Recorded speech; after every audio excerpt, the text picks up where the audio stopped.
नमस्कार साथियों, स्वागत है सिलेक्शन गुरुजी ऑनलाइन यूट्यूब चैनल के प्रैक्टिस सेशन बैच में। और हम प्रैक्टिस कर रहे हैं कांस्टेबल लेवल के सभी एग्जाम्स, चाहे वो यूपीपी कांस्टेबल हो, सीआरपीएफ कांस्टेबल हो, किसी भी स्टेट का कांस्टेबल या पैरामिलिट्री फोर्सेस के कांस्टेबल हो, दिल्ली सीपीओ कांस्टेबल का एग्ज़ाम हो, तो उस लेवल के सभी मैथमेटिक्स, उस लेवल पे जितने भी क्वेश्चंस होते हैं मैथमेटिक्स के बन सकते हैं, उन सब तरह के सवालों की हम प्रैक्टिस करने के सीरीज चला रहे हैं, जुनून बैच।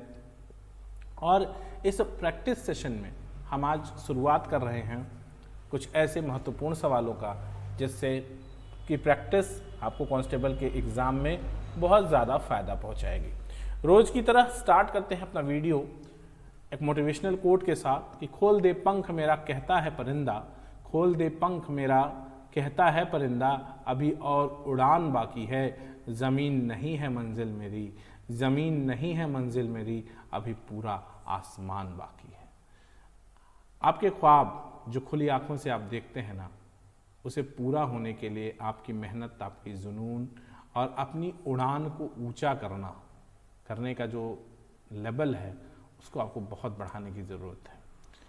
जानते हैं कौवा जो है ना, वो बाज जो चीज होता है उसके सिर पर उसको काटता है, तो बाज उससे लड़ाई नहीं करता, वो अपनी उड़ान इतनी ऊंची कर देता है कि यहाँ कौवे को ऑक्सीजन मिलना कम हो जाता है और वो खुद उसकी पीठ पर से उड़ जाता है कि नहीं, अब भाई इससे ऊपर अगर उड़ा नहीं कि मेरा ऑक्सीजन लेवल खत्म हुआ नहीं, मैं सांस भी नहीं ले पाऊंगा। तो कोई आपको कितना भी खींचे, कितना भी टोके, कितना भी रोके, प्रयास आपको ये करना है दोस्त कि उन सबको दरकिनार कर आपको अपनी उड़ान इतनी ऊंची कर लेनी है कि जो लोग जब भी देखें तो गर्दन उठा के देखना पड़े उनको। शुरू करते हैं सवाल। एक पोशाक की बिक्री पर 15% की दर से हानि 200, एक पोशाक की बिक्री पर 25% की दर से हानि 225 है। पोशाक का क्रय मूल्य क्या है? कहने का सेंस इनका ये, थोड़ा सा क्वेश्चन गलत तरह से फ्रेम हो गया है। कह रहे हैं कि एक पोशाक की बिक्री पर 15% की दर से हानि रुपये 250 यानी 225 रुपये पे बेचने पर एक पोशाक पर 15% की हानि होती है। नहीं सॉरी, कह रहे हैं हाँ ये है क्वेश्चन का मतलब देखिए क्या है, समझ लेते हैं कि एक पोशाक की बिक्री पर 15% की दर से हानि 225 रुपया है। पोशाक का क्रय मूल्य यानी अगर 15% की हानि होती है तो हानि 225 रुपया है, यानी 15% बराबर कितना? 225 है। बहुत समझो सवाल को। एक पोशाक की बिक्री पर 15% की दर से हानि 225 रुपए है, यानी 15% की हानि 225 रुपए के बराबर है, तो 1% बराबर 15। तो कह रहे हैं क्रय मूल्य सीपी 100% बराबर 1500। कोई दिक्कत नहीं ना। अगला सवाल ध्यान देना। कह रहे हैं कि 10 लड़के एक कार्य को 24 दिन में पूरा कर सकते हैं, 6 लड़के 12 दिनों के बाद 10 लड़के एक कार्य को 24 दिन में पूरा कर सकते हैं। यदि 6 लड़के 12 दिनों के बाद काम छोड़कर चले जाते हैं तो शेष कार्य को पूरा करने में कितना दिन लगेगा? सिंपल सा सवाल है, समझो। कह रहे हैं कि 10 लड़के एक काम को 24 दिन में कर सकते हैं। सिंपल सवाल, 10 लड़के कर सकते हैं 24 दिन में, बराबर यदि 6 लड़के 12 दिन के बाद, यानी 6 लड़कों ने कितने दिन काम किया? 6 लड़के 12 दिन के बाद काम छोड़कर चले जाएं, यानी ये जो है सॉरी सवाल में थोड़ा सा मिसप्रिंट है, इसको सही कर लीजिएगा। ये 10 नहीं है, 18 लड़के हैं, ठीक है। एक मिनट,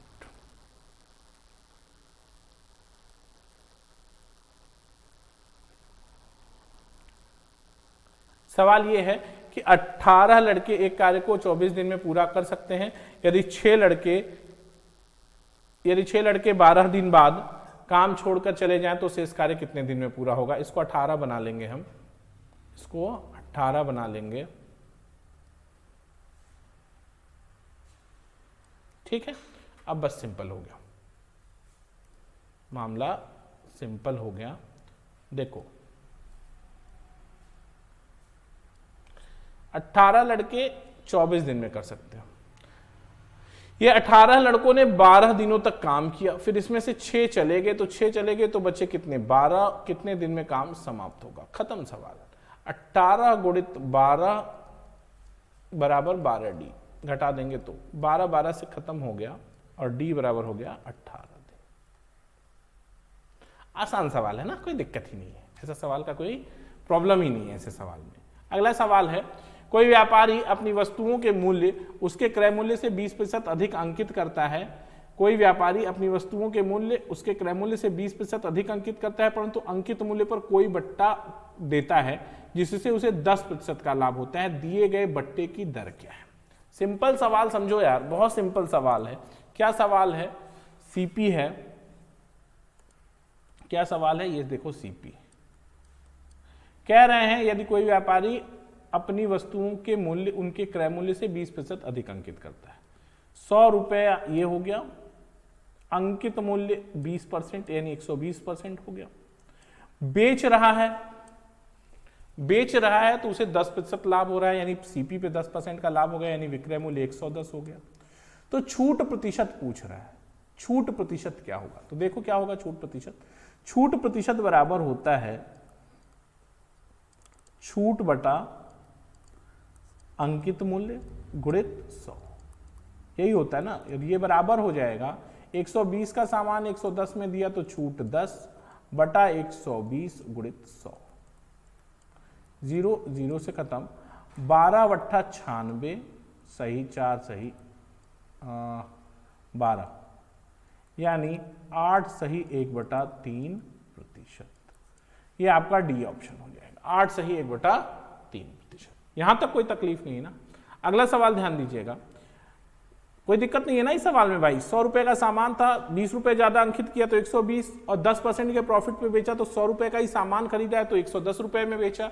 छूट 10 रुपए की दे दिया, छूट 10 रुपए की दे दिया, तो छूट प्रतिशत बराबर छूट बटा अंकित मूल्य गुणित 100 बटा बराबर 8 से 1/3%। ठीक है, अगला सवाल ध्यान दीजिएगा।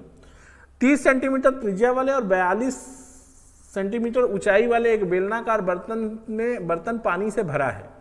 इसके पानी को 75 सेंटीमीटर लंबाई और 44 सेंटीमीटर चौड़ाई वाले एक आयताकार टब में उड़ेला जाता है, तब पानी किस ऊंचाई तक उठेगा? तो सीधा सीधा बात है कि मान लेते हैं कि x ऊंचाई तक उठेगा, तो पानी का आयतन जो होगा इसमें देखो ध्यान दो, इसमें जो पानी का आयतन होगा वो होगा लंबाई, जो आयताकार टब है इसकी क्या हो जाएगा, LBH बराबर बेलन है पाई r²h। तो यल कितना हो गया? देखो इसमें पानी भरा है, 75 सेंटीमीटर लंबाई, 44 सेंटीमीटर चौड़ाई और h सेंटीमीटर मान लिया पानी की ऊंचाई, बराबर 22/7 गुणित 30 सेंटीमीटर त्रिज्या वाले, यानी 30 गुणित 30 अगुणित ऊंचाई दिया है 42, तो ये हो गया 6 7 6 42। और अब देखो कैसे कटेगा, h बराबर हो जाएगा 22 गुणित 30 गुणित 30 गुणित 6 बटा 75 गुणित 44। जब आप इसको ऑल टुगेदर सॉल्व कर लेते हैं तो देखो क्या मिलेगा, कैसे सॉल्व कर पाओगे आप। जब इसको फाइनली सॉल्व करोगे तो h बराबर आ जाएगा 36। ठीक है, x बराबर क्या आ जाएगा, 36 सेंटीमीटर, यानी टब में 36 सेंटीमीटर तक पानी चढ़ जाएगा। चूंकि बेलनाकार बर्तन चूंकि पानी से पूरा भरा है तो उसके पूरा आयतन इस LBH, h क्या है, वो पानी की ऊंचाई है जो उस टब में भरेगा, आयतन के बराबर होगा। क्लियर है बात, यहां तक कोई दिक्कत नहीं। अगला सवाल ध्यान दीजिएगा, कह रहा है कि दो ट्रेन 42 किमी प्रति घंटा और 84 किमी प्रति घंटा की गति से समान दिशा में चल रही है, समान दिशा में, जिनकी लंबाई 320 मीटर और 380 मीटर है। तेज गति वाली ट्रेन धीमी गति वाले ट्रेन को पार करने में कितना समय लेगी? बहुत सिंपल सा सवाल समझो कि यदि विपरीत समय बराबर क्या होता है दोस्त, सवाल का सीधा सीधा मोटिव पे आते हैं बिना किसी कहानी के। समय बराबर दूरी बटा चाल। जब कोई ट्रेन किसी ट्रेन को पार करती है तो चाहे वो विपरीत दिशा से पार करे चाहे समान दिशा से पार करे, अपनी लंबाइयों के योग के बराबर दूरी चलती है। इसमें कोई दिक्कत तो है नहीं, किसी को कंफ्यूजन है नहीं। तो दूरी 300 और 320 और 303 3 6 1 700। चाल समान दिशा में जा रहे हैं तो 40, 84 और 42 का अंतर 42, और मीटर प्रति सेकंड में बदलने के लिए 5/18, तो ये हो जाएगा 42 गुणित 5 और ये 18 ऊपर चला जाएगा। बस अब सिंपल इसी को सॉल्व कर लेना है अपने को, ठीक है ना। कैसे सॉल्व करेंगे देख लीजिए। 42 साथी से काट ले, 7 छाक 42, 7 सवम 100, 700, 6 हो गया, 6 3 का 18, 5 20 हम 60 और 20 तिहाई 60 सेकेंड। कितना समय लगेगा? 60 सेकेंड। बात समझ गए? जब दो ट्रेनें एक दूसरे को किसी भी परिस्थिति में पार करें, चाहे वो समान दिशा में गतिमान हो या विपरीत दिशा में गतिमान हो, वो अपनी लंबाइयों के योग के बराबर दूरी चलती है। और जो चाल है, चूंकि समान दिशा में गतिमान है,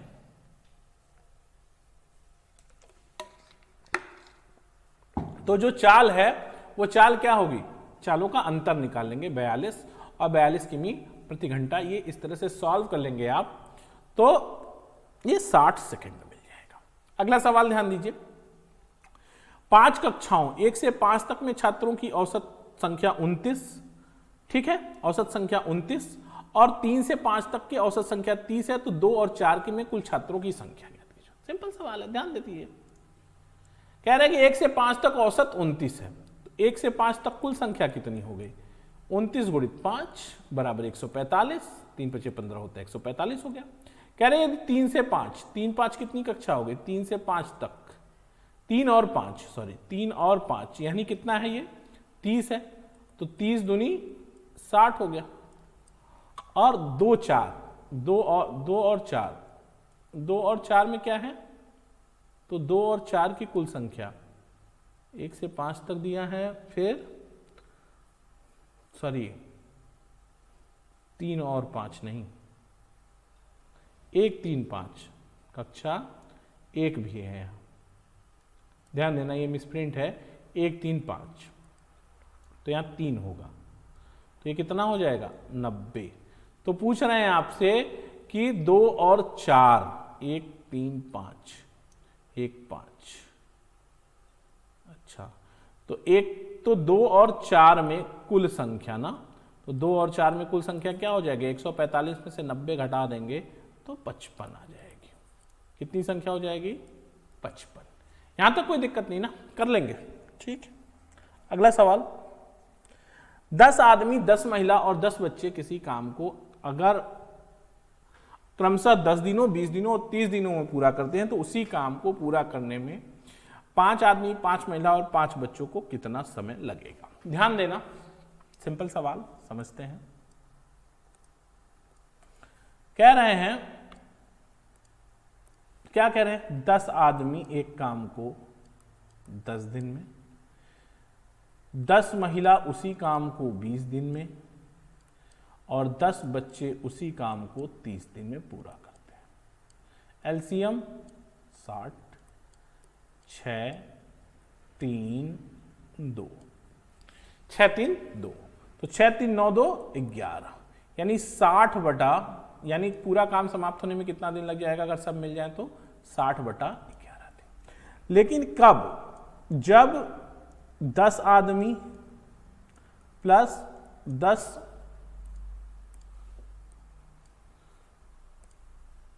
10 महिला और 10 बच्चे, तो एक दिन में 11 काम होगा, राइट ना। लेकिन कह रहे हैं कि अगर 5 आदमी लग जाएं, 5 महिला लग जाएं और 5 बच्चे लग जाएं, तो कितना काम होगा बताओ? एक दिन में 11/2 काम होगा। और अगर 11/2 काम होगा तो पूरा काम समाप्त होने में कितना समय लगेगा? पूरा काम समाप्त होने में लगेगा समय 60 के बटा 11/2, यानी 120/11 दिन। यही आपका आंसर हो जाएगा, सी। ठीक है, यहां तक कोई दिक्कत नहीं ना, कर लोगे। समझो, 10 आदमी को 1 यूनिट मान लो ना, 10 आदमी 1 यूनिट 10 दिन में, 10 महिला 1 यूनिट 20 दिन में, और 10 बच्चे 1 यूनिट 30 दिन में, तीनों मिल जाएं तो एक दिन में 11 काम हो रहा है। 11 काम कब हो रहा है एक दिन में? जब 10 महिला हैं, 10 बच्चे हैं, 10 महिला हैं, 10 पुरुष हैं, 10 बच्चे। कह रहे हैं कि 5 पुरुष 5 महिला और 5 बच्चे, यानी सबकी संख्या आधी, तो एक दिन में काम की भी संख्या आधी, 11/2 काम होगा। तो 60 काम पूरा करने में रोज अगर 11/2 काम हो रहा है तो 120/11 या आप 10 सही 9.1 काम दिन में काम हो जाएगा। अगला सवाल ध्यान दीजिएगा, कह रहे कि एक घन के सतह का क्षेत्रफल 73.5 सेंटीमीटर वर्ग है, इसकी भुजा ज्ञात कीजिए। एक घन के 6a² ना, क्या दे रहे हैं आपको 6a²। घन की सतह का क्षेत्रफल क्या होता है 6a² बराबर 73.5 या a² इज इक्वल टू 6 × 6, ये आप सॉल्व कर लेंगे, 12.25 ना, 12.25 और इसका वर्गमूल ले लेंगे तो 3.5, ये आपका 3.5, हाँ आंसर ये 3.5 सेंटीमीटर होगा। गलत लिखा गया है, 35, 45, 75 होना चाहिए था 3.5, 4.5, 7.5, 5.5। तो पहला ऑप्शन 35.5 सही होगा। ठीक है, सिंपल सवाल है। अगला क्वेश्चन ध्यान दीजिएगा, कह रहे हैं कि √2 3 अच्छा सवाल ऐसा है, थोड़ा सा मैं क्लियर लिख दूं आपको, दिक्कत ना हो जिससे। देखो ये है √2, फिर लिख रहे हैं 3 का क्यूब रूट, फिर क्या लिख रहे हैं 4 का रूट वैल्यू, और फिर लिख रहे हैं 5 का क्यूब रूट। सबसे बड़ी संख्या सीधा सीधा दिख रहा है ना यार कि 2 आएगा, ये पूर्णांक। 5 का क्यूब रूट निकालने जाओगे तो वो भी जो है 2 से कम हो जाएगा, 2 दूनी 4 दूनी 8। तो यहां तो सबसे साफ साफ दिख रहा है कि ये सबसे बड़ा होगा, लेकिन इसको करने का सिस्टम क्या है देखो, 2 की पावर 1/2, 3 की पावर 1/3, 4 की पावर 1/2 और 5 की पावर 1/3। एलसीएम 3 और 2 का 6, 6 से गुणा कर देंगे पावर से तो 2 की पावर 3, 3 की पावर 2, 4 की पावर 3, 5 की पावर 2, 2 चौके 8, 3 त्रिके 9, 4 चौके 16, चौका 64, 5 × 25, यही बड़ा हुआ ना, तो इसलिए √4 बड़ा है। ये तो मेथड हो गया, लेकिन ये बिना देखे हीट इन ट्रायल से आप मार लेंगे कि √4 इन सब में बड़ा है, ये दिख रहा है। ठीक है, आगे क्वेश्चन देखिएगा, एक आयत के विकर्ण की माप और चौड़ाई क्रमशः 29 और 20 सेंटीमीटर है, इसका परिमाप ज्ञात कीजिए। 29 20 20 29, ठीक है, ध्यान दीजिएगा, एक आयत है,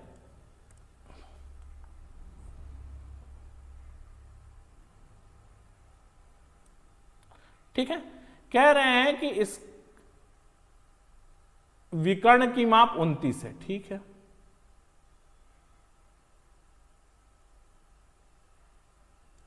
विकर्ण की माप 29 है, ठीक है, ये 29 हो गया और चौड़ाई 20 हो गया, तो ये कितना बचा, ये 20, ये कितना बचेगा भाई 21, राइट ना, लंबाई कितनी बच जाएगी 21।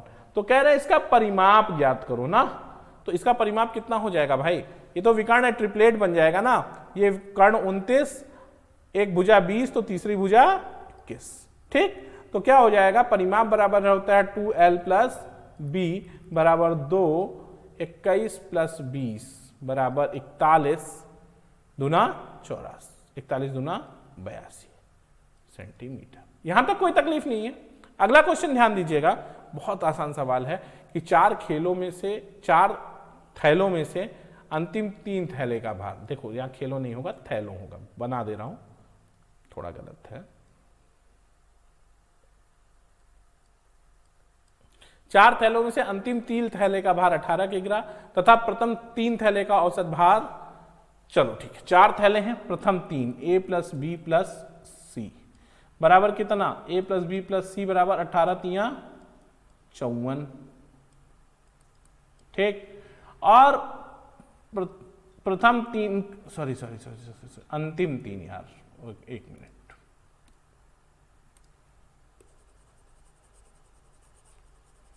मान लेते हैं 4 थैले ए बी सी डी हैं, कह रहे हैं कि देख ही लेते हैं पहले, प्रथम 3 का 19 है, तो a + b + c 19 × 57 और अंतिम 3 यानी b + c + d ये कितना है 18 × 54 घटा देते हैं, माइनस बी बी सी सी खत्म हो जाएगा, ए माइनस डी बराबर 3 हो जाएगा। और कह रहे हैं अंतिम थैला 42 kg का है, तो a माइनस 42 बराबर 3, यानी a बराबर 45, यानी जो 42 3 45, कोई दिक्कत नहीं ना, ठीक।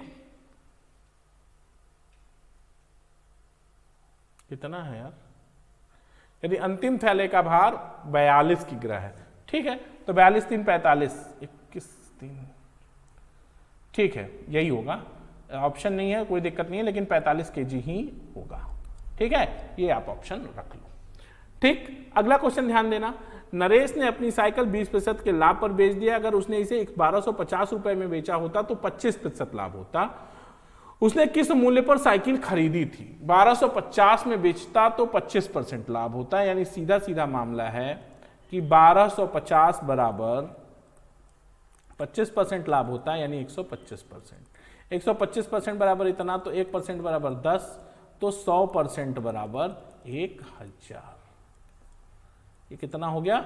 1000। कोई तकलीफ नहीं, ठीक है। एक व्यक्ति 60 कुर्सियां बेचता है तो उसे 10 कुर्सियों के विक्रय मूल्य के बराबर लाभ होता है। इसी लेन देन में लाभ प्रतिशत क्या है? एक व्यक्ति 60 कुर्सियां बेच के 10 कुर्सियों के बराबर लाभ प्राप्त करता है, यानी लाभ 10 कितनी कुर्सियां पे बेच के? 50। 10 बटा 50 गुणित 100, ये बराबर हो जाएगा 20%, बराबर 20%। कैसे? 10 कुर्सियों का लाभ कब हो रहा है? जब वो 60 कुर्सियां बेचता है तो उसे 10 के बराबर लाभ होता है, यानी 50 का जो 50 बेचने पर ही उसे बैलेंस में 10 बच जाता है, तो प्रॉफिट अपन सीपी 50 गुणित 100, ठीक है, तो ये 20%, कोई दिक्कत नहीं। अगला सवाल कह रहा है कि विभाजन के तरीके में दो संख्याओं का मौसा ज्ञात प्राप्त करने पर अंतिम भाजक 75 है और भागफल क्रमशः पहले से आरंभ करने पर 3 1 1 3 है, वे संख्या क्या है? लसा मौसा खोल लेंगे साहब। दूसरे पार्ट में ये मैंने बहुत विधिवत इस सवालों को कराया है, बहुत शानदार तरीके से, यहां भी कर देते हैं, और बहुत सिंपल तरीके से कि अंतिम भाजक 75 है और अंतिम भागफल 3 है, यानी अंतिम शेषफल 0 रहता है, तो 75 3 225। देखो 3 1 1 3, 1 ले लिया, 3 ये अंतिम वाला, फिर अब ये 225 गुणित 1 प्लस 75, ये बराबर क्या हो जाएगा? 300। भाई इसके पहले का भाजक 225 गुणित 1 प्लस 75, ये पहला वाला ले लिया, 1 ले लिया। अब क्या करना है? अब 300 गुणित 1 प्लस 225, यानी 525। फिर 525, इसको भी ले लिया ना, 525 गुणित 3 प्लस 300 बराबर 1800, ठीक। यही आपका 1875, सॉरी 1875, यही आपका आंसर है, ठीक। ये दो, तो क्या करें, वे संख्याएं क्या हैं? अंतिम वाली 525 और 1875, ठीक है। अगला सवाल ध्यान दीजिएगा।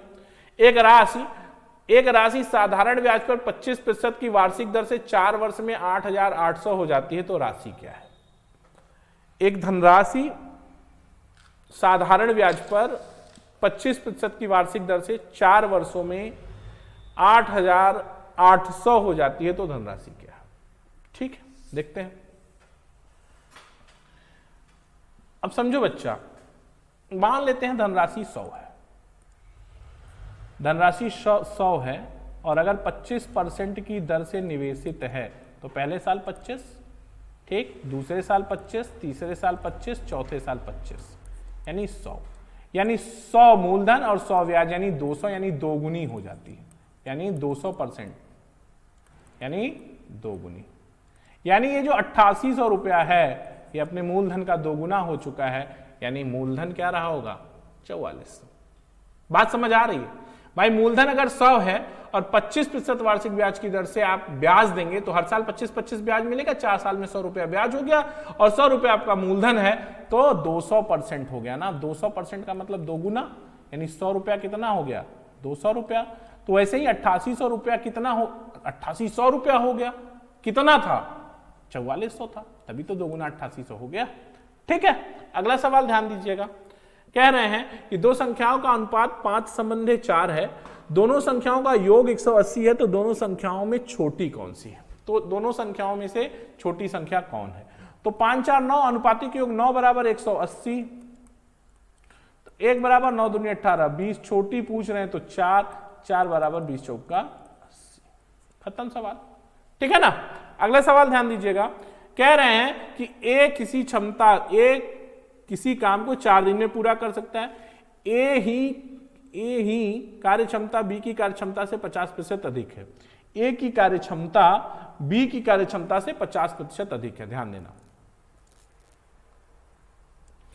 बी की कार्य क्षमता से 50% रहेगी, तो अकेला ए कितने दिनों में करेगा। सवाल क्या था, ए किसी काम को 4 दिन में पूरा कर सकता है, ए की कार्य क्षमता बी की कार्य क्षमता से 50% अधिक है, तो अकेला वह कितने दिन में पूरा कर देगा। क्या मतलब यार, ए किसी काम को 4 दिन में पूरा करता है, ए की कार्य क्षमता बी की कार्य क्षमता से 50% अधिक है, तो अकेला वह कितने दिनों में काम पूरा करेगा। यानी बी कितने दिन में पूरा करेगा, हाँ यही होना चाहिए। तो ए अकेला कितने दिन में पूरा करेगा, यहां बी होगा, तो बी अकेला कितने दिन में पूरा करेगा। ठीक है, ठीक है, बी कितने दिन, ए और बी।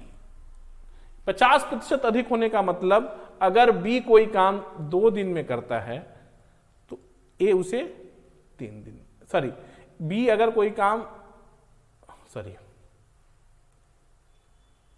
ध्यान देना, 50% अधिक है ना।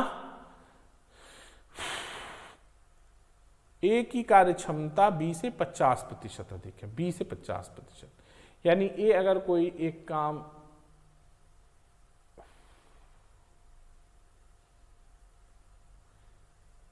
3 दिन में करता है, सपोज करिए 2 दिन में करता है, 3 दिन में, हाँ, तो बी उसको 2 दिन में कर देता है। यही ना मामला हुआ।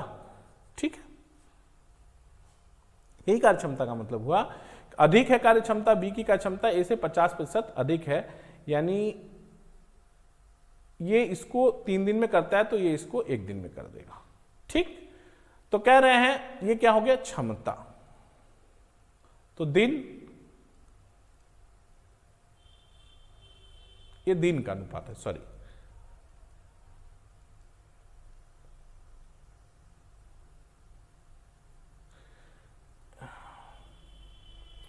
एक मिनट,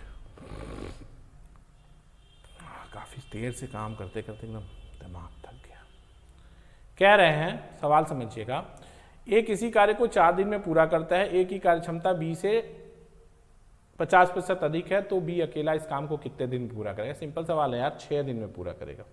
ठीक है ना, कितने दिन में पूरा करेगा, बिना पेन पेपर का सवाल है भाई, 6 दिन में पूरा करेगा। ए अगर 4 दिन में कर रहा है और बी उससे मतलब ए 50% अधिक दक्ष है, तो बी उसको 6 दिन में पूरा करेगा। ठीक है, कोई दिक्कत नहीं है ना, सिंपल। ठीक है, आगे बढ़ते हैं। कह रहे हैं कि 6 क्रमागत पूर्णांकों का औसत 15/2 है, तो अंतिम 3 पूर्णांक का औसत क्या है। 6 क्रमागत पूर्णांकों का औसत, ध्यान देना, 6 क्रमागत पूर्णांक हैं, उनका औसत 15/2 है, तो योग कितना हो जाएगा, 15/2 गुणित 6 बराबर 5 3, 15 3 45। अब क्रमागत हैं तो योग 45 हो गया। ठीक है, 6 क्रमागत है ना, देखो A B C D E और एफ, औसत कहाँ आया, ये आया 15/2 यानी 7.5, यानी ये 7 है, ये 8 है, तो ये 9 है और ये 10 है।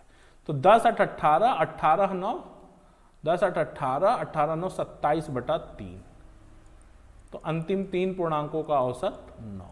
सिंपल। 6 क्रमागत पूर्णांकों का औसत 15/2, तो योग इससे कोई मतलब ही नहीं है। औसत हमेशा बीच में आता है, 7.5 हुआ, इसके पहले 7 और इसके बाद 8, तो अंतिम 3 संख्या 8, 9, 10, 9, 8, 17, 10, 27, 3 का योग 27, तो औसत 9। ठीक है, सिलेक्शन गुरुजी में आज इतना ही। कल फिर मुलाकात होगी कांस्टेबल लेवल के एग्जाम्स में, बैच में, और कुछ और बेहतरीन सवालों के साथ। तब तक देखते रहिए सिलेक्शन गुरुजी ऑनलाइन। जय हिंद, जय भारत।